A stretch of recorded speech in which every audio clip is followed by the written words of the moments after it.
Hello, wonderful. Are you a mother who feels like she's amazing, killing it, wonderful, and all the things? Or are you like most women who have that nagging voice in their head of, I'm not a super mom. I can't do it all. My kid became older and turned out different than I ever imagined they would be. If you identify with that version, then I would like to introduce you to Gina Fontaine. And Gina is back again for a second conversation. So definitely check out part one of her conversation around being a super mom and having kids and maybe it the kids turning out more toxic than you would have hoped. So definitely check out that piece of the conversation. But we wanted to have Gina back for part two on You Are a Supermom. Hello, Gina. How are you? Hello, Sarah. Thanks for having me back. Thank you for coming back. On the first conversation we had is really on, how to maybe prevent some toxic behaviors developing in kids as they get older. And which was such a hard conversation to have because I kept saying, like, I don't want people to feel bad if they haven't done this. And at the same time, it's like going to a nutrition coach and it's like, well, I don't want to make them feel bad about eating donuts every morning. Well, at some point, maybe we shouldn't have donuts every morning. So it's so thank you for having grace whatever stage of life you're hearing this conversation in. But let's talk. You talked about things with your son going down a path you never imagined. Do you want to tell people more about that? Yeah, I think, shortly after my divorce, there was it was a very contentious divorce. I'm amazed when people say they had an amicable separation or divorce, because that was definitely not my experience. And the first time, I remember I was getting ready to take him to school and he was just resistant, didn't want to go to school. And when he pushed me against the wall and stuck his elbow in my chest, and I was just like, whoa, what just happened? And then he tells me, oh, I didn't even remember. And kind of like, you didn't remember. And then that cycle just continued to repeat. And then it was finally, after 4 times of that happening, calling the cops for the first time on your kid. And it's the worst feeling, and having them show up at your door and feeling like, and you look out your window and you think, oh my God, what do my neighbors think of the cops, like 2 cars sitting outside my house. And then when it happened again and again and again, and I lost count at a certain point of how many times I was calling for intervention, because I was that single mom trying to play both roles. I was trying to be dad and mom. And I had no idea how to be the dad who was firm, that my kids had become accustomed to, that yelling and forcing was the method of discipline. And I still wanted to be that loving mom. And so I tried on, okay, let me use the cops to help set some healthy boundaries. Well, he wasn't affected. They would say the same things over and over to him, and he'd just kind of look at the ground and roll his eyes.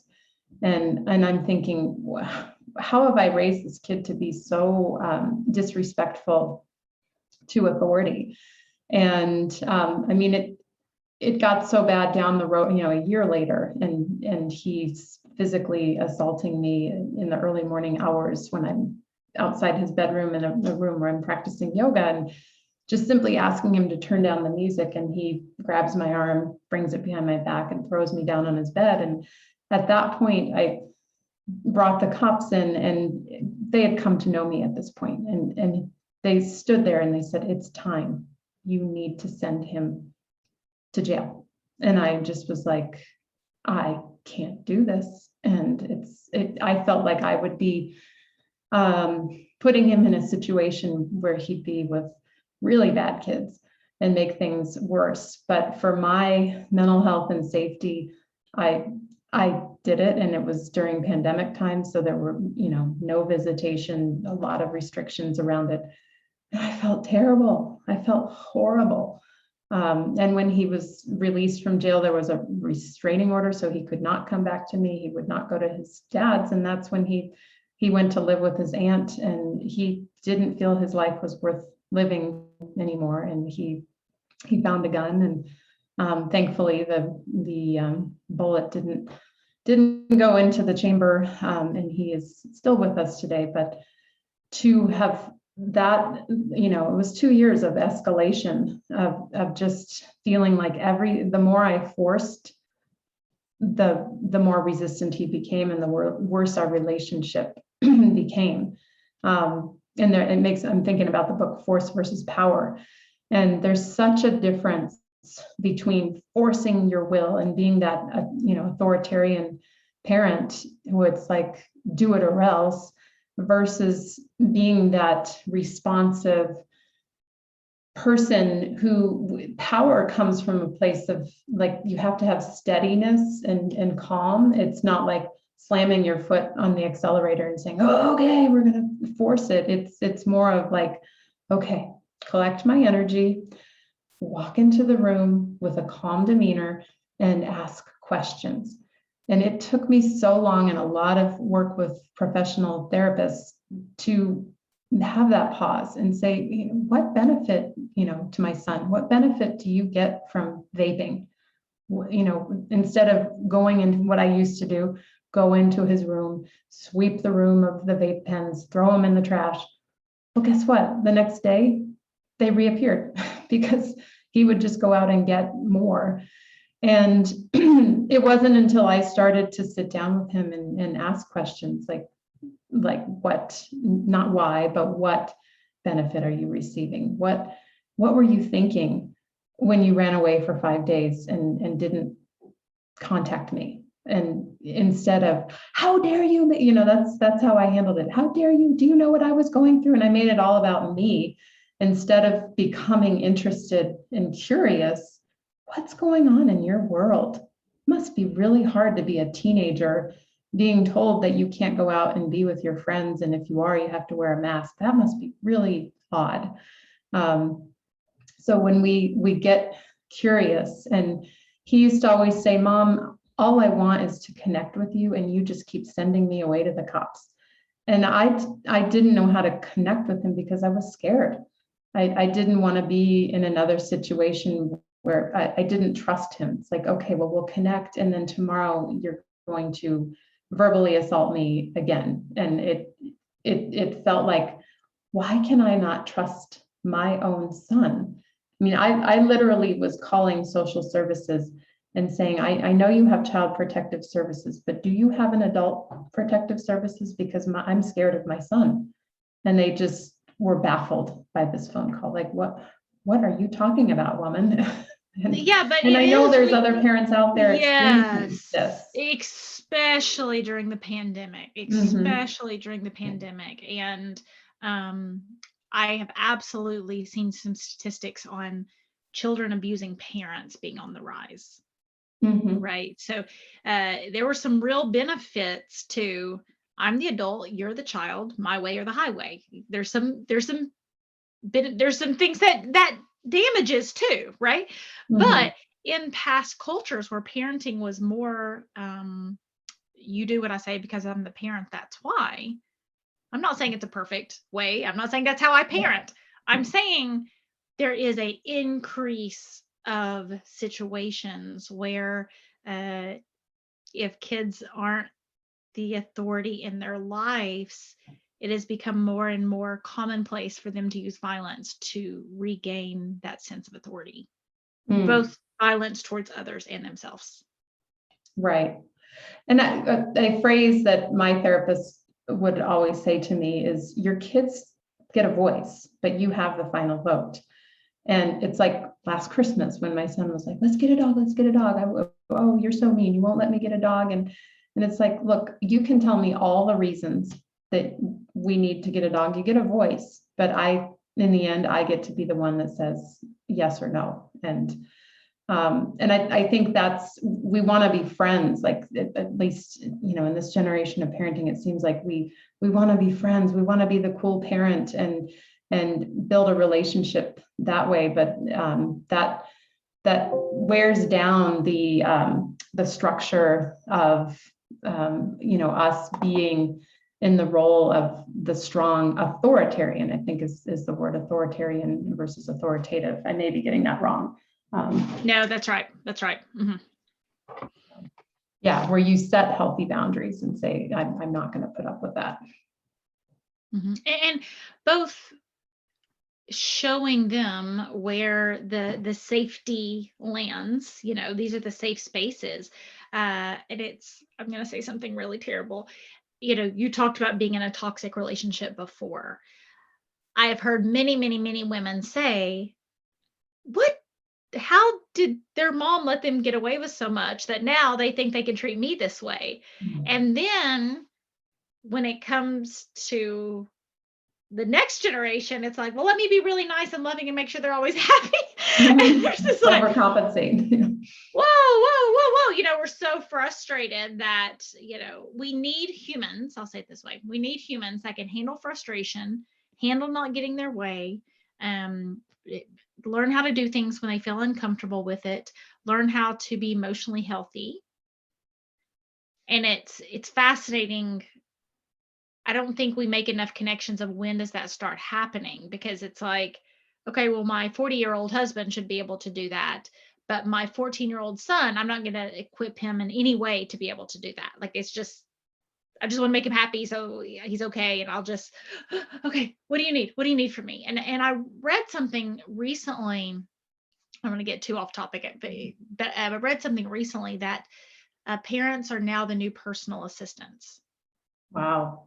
And I do that with my kids. Yeah. Do you have your water bottle? Do you have this? Do you have what you need? My son did not have, he goes to a private school and did not have an appropriate belt or an appropriate sweatshirt. And this morning he got in the car and there was a belt and 2 sweatshirts waiting for him. And I mean, it's getting cold and he needs to not have like cold, and he would get in trouble if he didn't have a belt. But I want to say in my own life, it's easy to think that's being a good parent. And again, I'm glad he wasn't cold today and getting sent home from school. Oh yeah, but I have an example of that. It's like, it's getting cold here in Denver too, and my son's like, oh, it's getting cold walking home. Can you pick us up?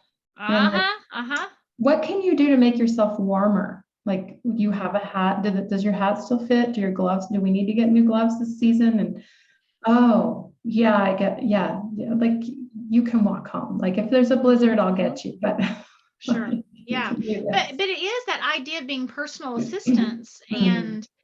But then people are very unhappy in relationships because then they felt like their toxic spouse thought they were the personal assistant. So your job is to do whatever you want, and my job is to make sure you get to do what you want. When you apply that in a marriage, it's like, oh, that's bad. But when you apply it to parenting, you're such a good mother.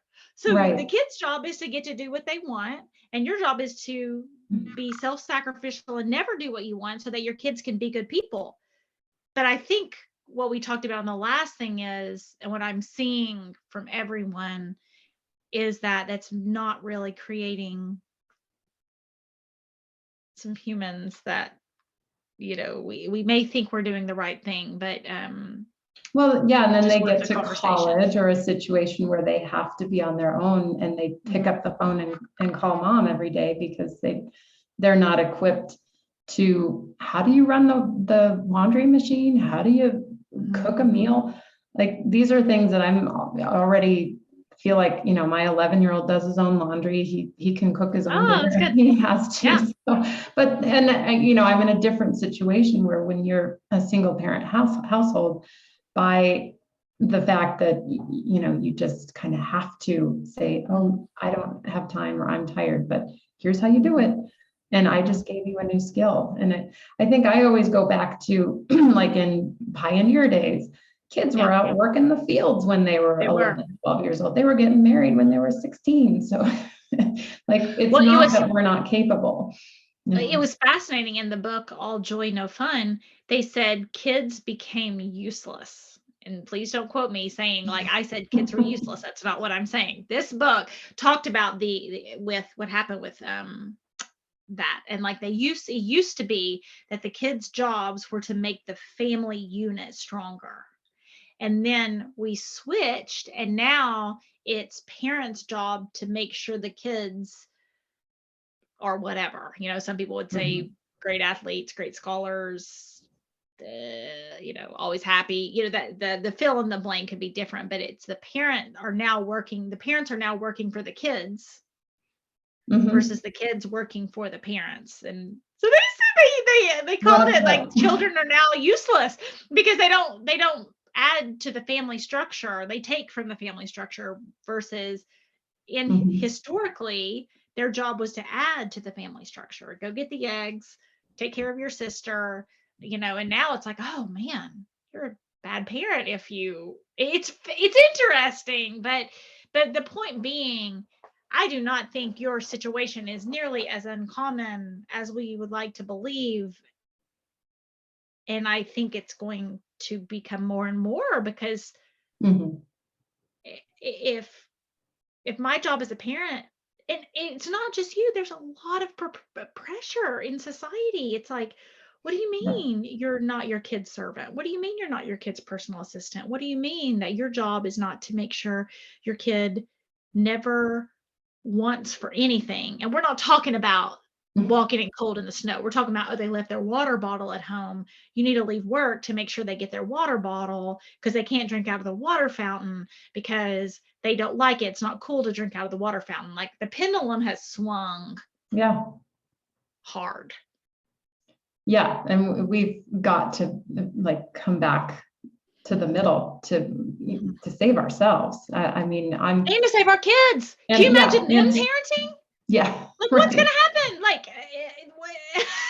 it's like Yeah. they've never had any practice of being unselfish, but then they're supposed to be selfless parents. Magically, when they have a baby, they're automatically supposed to become, or in a relationship, and they're supposed to become selfless. It's like, how it's going to be interesting, but let's go Yeah. back to your personal experience with your son. Mhm. I don't want to get too off topic of that. Yeah. Yeah. So how did you manage emotionally kind of that disappointment or setting those boundaries? What was your Mhm. internal journey? I mean, it was just devastation. I mean, my job became, it felt like weekly calls from the school. You need to come get your son. We picked him up smoking pot under the bridge, or we picked him up shoplifting. And it was like, and sometimes I'd be like, you know what, he's just going to have to sit and wait because I can't deal with this right now. Like I don't have the emotional fortitude to go there right now. And it became a process of letting go, like, oh, he skipped class again. Oh, he when it shifted to online school and he wasn't logging in. And eventually he dropped out because he was failing everything. And that just when he went to apply to take the GED, I thought, oh my gosh, I cannot believe I've raised this child and put him through school, and now we're ending with the GED. And he passed it. And you know what? I felt ashamed at first, like, oh my God, my kid got a GED, but he got a GED, and which says, he learned what he needed to learn from the high school education, even though he got credit wise just his end of sophomore year. And now he is living on his own, and he's only 18 and 3 months or 2 months. And he's doing it, and he's keeping up with his job. He's got a full-time job. And I feel like, okay, you know what? There's a mark of success because he's adulting right now. And we're not having a relationship where we talk, or he doesn't respond to me. And I had a real hard time with that at first, but now it's like maybe that's what he needs to establish his footing and to do his emotional healing and get through his process. And I realized that my younger children, as my mom observed, they're seeing everything that he's doing and they're learning, and that's not good for them. And so now it's kind of like we're in a reset period of like, yes, I know you saw your brother saying these things and doing these things, and you might think it's right, but we're not going to go down that path again because it didn't work. And it's scary to think I mean, to me, like, oh my gosh, what if my other kids, my other two kids have learned, and it's like, I have to go down that path with them, but they're different kids and they have different personalities, and I'm approaching things much differently. As easy as, I mean, it's really easy to flip back into, oh my gosh, I'm going to take your phone away from you. And that punish mentality of parenting that I've realized it doesn't work. And finding that the last chapter of my book is called The New Story. And I'm still, wavering between those two styles of parenting, the my way or the highway. And you know what, let's sit down and connect and talk about what's going on, and why you're behaving that way, and bringing awareness to the fact that you're 11 years old and your hormones are changing, and you feel like you just want to rage sometimes because, especially with boys, their testosterone levels are increasing and they just don't even understand what's going on with them. And I wish I had the kids that would, I'm a yoga and meditation teacher. I wish they would sit and do meditation with me or do insight timers, anything, but it's like, no, mom, we don't want to do that. And so it's finding, like my daughter says, she's not an athlete at all, and I am.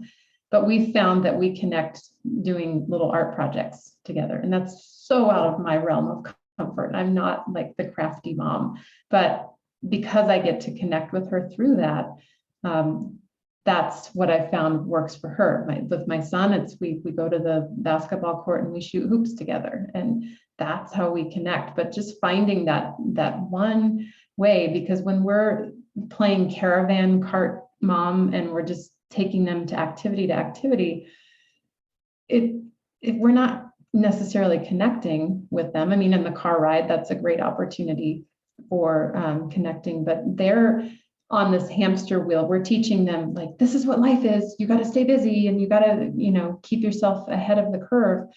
And honestly, when I became a single mom, I couldn't afford those activities. So we did a lot of activities at home. And then the pandemic came and we were forced to stay at home. And it's like, hey, at this point, I kind of like just staying at home and playing cards or listening to music and, saying, why don't you choose the music tonight and let's hear what's going on in your world. Those are, we've lost touch with that, like, it's like going back in time. Yeah, I mean, it is. And that's what it felt like, even in the pandemic, when the neighbors would come out in the cul-de-sac and like wave at each other. It was like going back in time. What advice, because you talked about connecting with your kids. And I think some people I'm curious as to connection and consequences. Because I think sometimes, when you're talking about like violent behavior or something like that, it's like, okay, at that point, it wouldn't just be like, hey, what, I'm curious, what's going on that you're like being violent towards and you're holding my arms back. Like, I'm guessing that's not. You've got to let things calm down. And I mean, last night, for instance, I had an episode with my 11-year-old and he was dysregulated and I was, and I just realized talking at 10 o'clock at night is counterproductive. Like, let him sleep. And I also realized a lot of Halloween candy, because we're coming off Halloween, like that sugar rush just flares our tempers. And I started to connect with the fact that, maybe that's playing a factor. I don't think he would necessarily own up to that, but taking a step back from the situation, the old me used to be like, no, we have to pound this out right now. I don't care if it's 11 o'clock at night, we're going to figure this out. But, letting the steam kind of rise and the situation, let it calm down.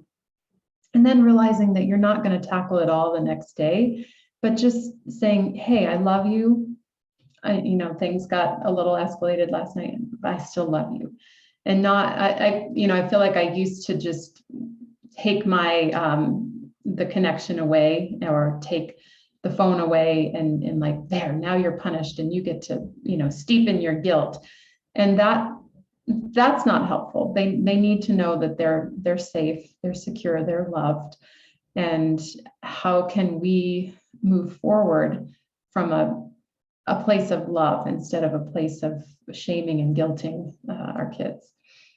So how do you personally move forward when it's something like your oldest son and he's chosen to live on his own at a very young age? There was real consequences put in place. How do you personally figure out where you start and stop and where he starts and stops? That is a really good question that I still look for the answer, but I know that when I start to escalate and I get to that place where I know interaction is going to mean that I'm erupting. That is a place where I need to say, okay, we need to talk. Not right now. I need some time to cool down, calm down. And my son's the kind of kid who will, like, I'll put myself in my room and close the door and he'll pound on the door. And no, we need to figure this out right now. And there have been times when I've just gotten in my car and said, I'm taking a drive. I've got to get my head on straight.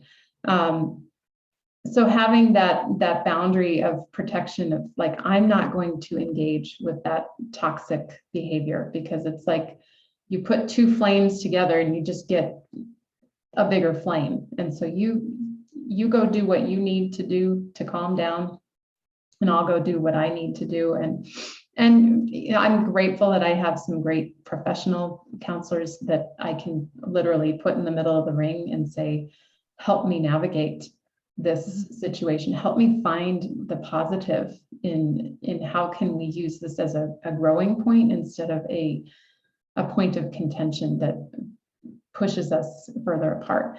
And I think sometimes, like right now, with my oldest son, separation is necessary. Like, you go do you, and I'm going to go do me. And at one point when he was 16 and went to live with another family, I thought, maybe when he's 25, we'll rediscover our relationship. It didn't take that long. But right now, I think we're at another one of those, you go to your side, I go to mine. And it doesn't mean that I don't love you. It just means that I love myself too much to engage with your toxic behavior. Well, you talked about police, professionals, all these people. Has anyone, and I don't mean to be tongue in cheek when I ask this, but I do want to say, like, sometimes I think when we say the things out loud that no one's saying, there's value to that. So throughout all your advice, did anyone say the solution is to be better at taking their bad behavior, be better at putting up with violent behavior, allowing them to just, cut you down verbally? Through all your professional experience, did anyone say that's the solution and it worked? Because I think in our heads, I know it's tongue in cheek when I ask, but we tell ourselves, well, it's not that big of a deal. Well, I'll just overlook it this time. Well, so I want to say that out loud. And I think that's important, because there is some, like, religious teachings that, like, turn the other cheek, and like, that's not loving. And I think it wasn't until I had another adult observing from the outside saying, are you going to let him talk to you like that? Are you going to put up with that? And I had become so averse to conflict that my I guess felt healthier for me reaction was, ignore it, it'll go away. And you can step away from it, and then what can I do to help myself in this moment, replenish myself, so that I can then go knock on his bedroom door and say, hey, can we, when my oldest son is very willing, usually at 2:00 in the morning. Like, I don't know what it is about teenagers, they have different hours, but we had some of our best connection times, like at midnight, and just sitting up having a conversation, like, not even about our relationship, but just about what is important in your world right now. We'd have political discussions, we'd have music discussions, and just understanding his world and where he's coming from, and how being a young adult in this world is so confusing. I mean, he has so much confusion around why things are playing out the way they are, and why are we continuing to do things this way when we know, looking back on history, this doesn't work. And so I see where he's a thinker, and maybe his role is to be a rebel rouser in the world, and to make people see, like, this is ridiculous. Like, the world takes all types.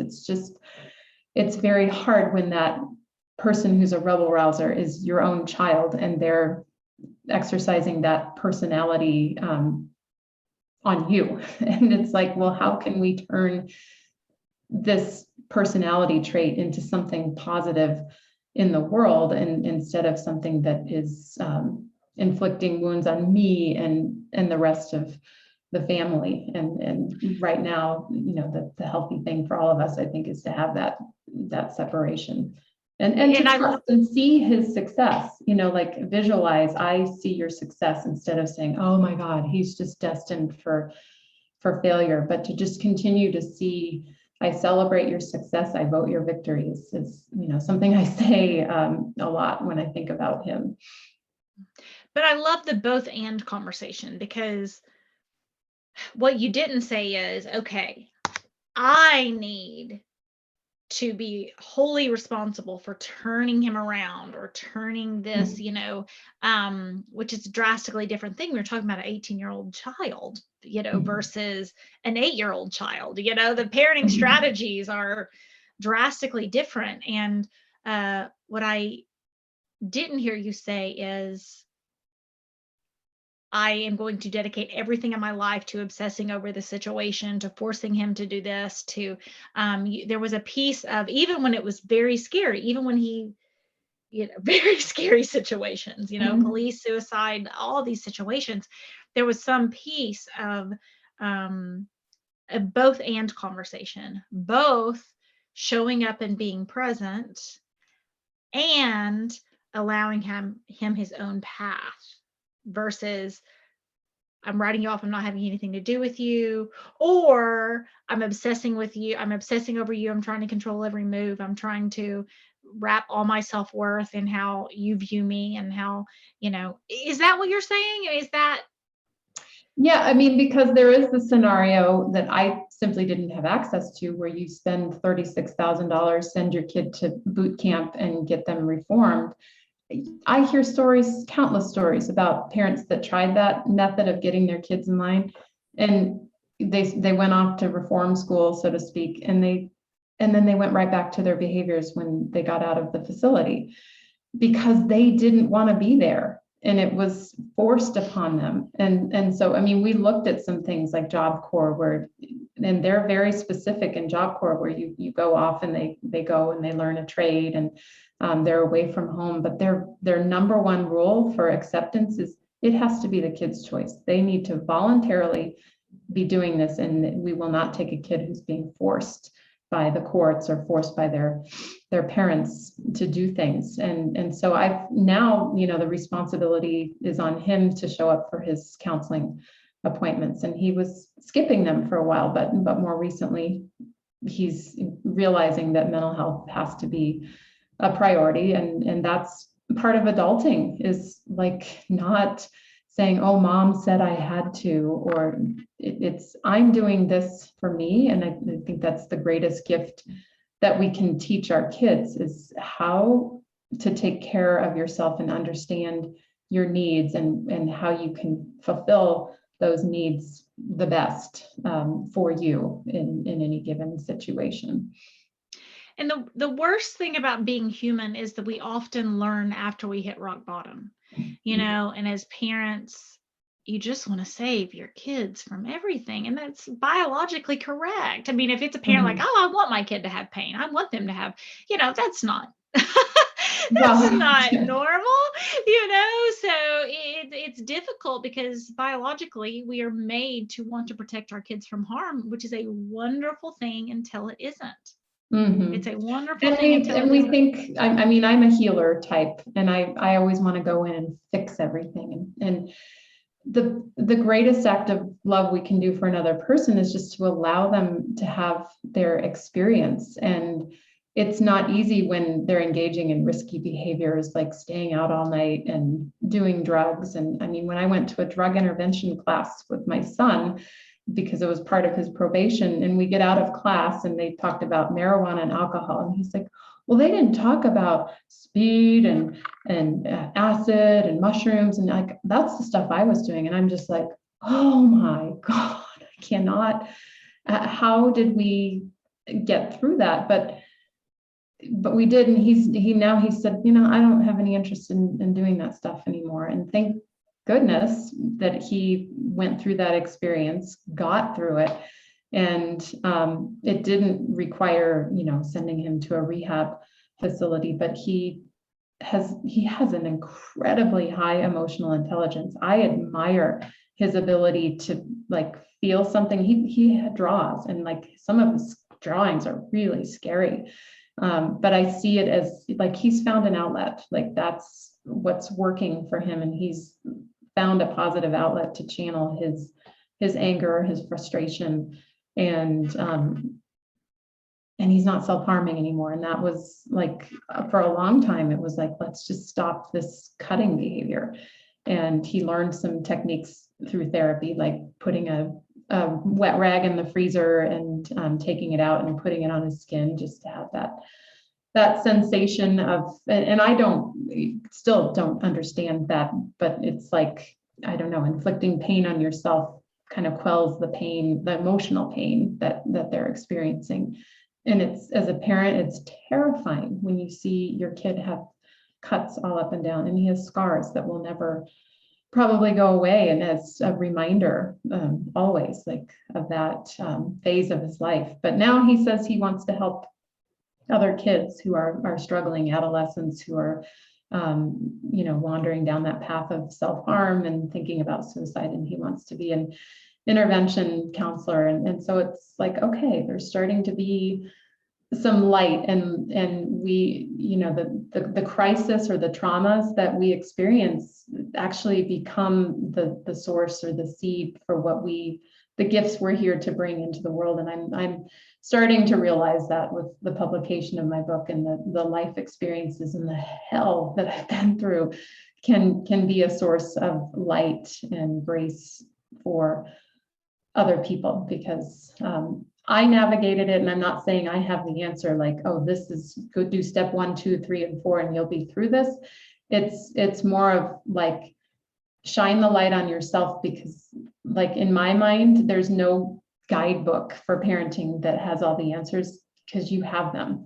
So it's developing a nurturing and trusting, loving relationship with yourself, and trusting that those kids chose you to be the parent, because you have all the right answers to parent them in the way that their soul needs to be parented for their journey here on this earth. And that's been a really hard lesson for me, because I compare myself all the time, like, oh, but my friend's kid is like, they got into this great college. I mean, that was hard for me. And on Facebook, when I saw his peers, like, they're going to that college and they're going to this great place. And like, and I think I did finally post something like celebrating that he got his GED, and like, it's something to celebrate. And it's not necessarily, we don't hold our baby in our arms and say, oh, honey, I'm so excited for you. You're going to get a GED, and we want you to go to Harvard. And I'm going to like nurture you to be this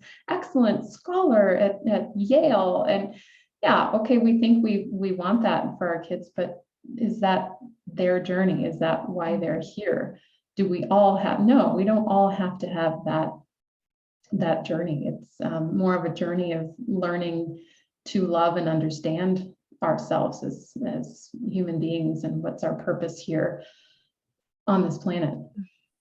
Well, tell people somewhat about your purpose. Give them your website, Gina, and where they can find your book. Yeah, my website is ginafontaine.com. And I love playfulness. I love moving my body. I'm a movement coach and wellness coach for moms. I'm a big believer that emotions are energy in motion, and through movement, conscious, mindful movement, we can begin to positively process through the tough experiences of parenting. And unfortunately, what a lot of us do is we shove exercise and well-being out the door, and we say, I don't have time for that. I am not going to do that. So I offer 1-minute wellness solutions that are just simple, quick, like let's take a 1-minute breath break, or let's like stare at the flowers in the bouquet for a minute and shift our mindset. And then my book is available on Amazon. You Are a Supermom. Do you want to show them your book? You have it Oh, off sure. to the side, right? Yeah, I do. Give And it a you can see show. it's all, see, even I tab my book because there's like morsels of information that I love to refer to and remind myself. I mean, my mother, I was having a really rough time and I was out visiting them in Indiana, and she handed me my own book and she said, honey, read your book. It'll help you. I'm like, I understand that from my own, your own I mean, book. it's just like, okay, well, what would Sarah say about this? When I'm Right. trying to Yeah. I coach, mean, even though we yes, wrote and authored a book, it doesn't necessarily mean I don't have it all perfect. We teach what we need to learn the most. And so I'm on the same level. I'm not like here to save the day and pull parents out of the trenches. It's more of a passing the torch on and saying, you can do this. You've got this. You are a super mom. Like I had to tell myself that. The original title was I Am Not a Supermom, but when I was reading through the edits, I told my publisher, we need to change the title because this woman's amazing that wrote this book. She is a super mom in her own way. And that's the point, is like loving your entire life experience, the good, the bad, the ugly, the beautiful, because everything is here to help you. Everything is here to help you step into your soul purpose on this planet. And so I hope it can be, even a book that you just pick up and you open to a page and read a paragraph or two and say, oh, okay, that's just what I needed. And then set it aside. Because I know moms, it's hard to get a book read. There's, it seems like there's not enough time in the day. So it's a very short read too. It's only 125 pages. So it's about a plane ride at least from Indianapolis to Denver. I can tell you oh, that. nice. Yeah. Gina, thank you for helping us on our journey to becoming toxic person proof. And if you are just listening to this one, be sure and check out part 1 of my conversation with Gina. Have a great day.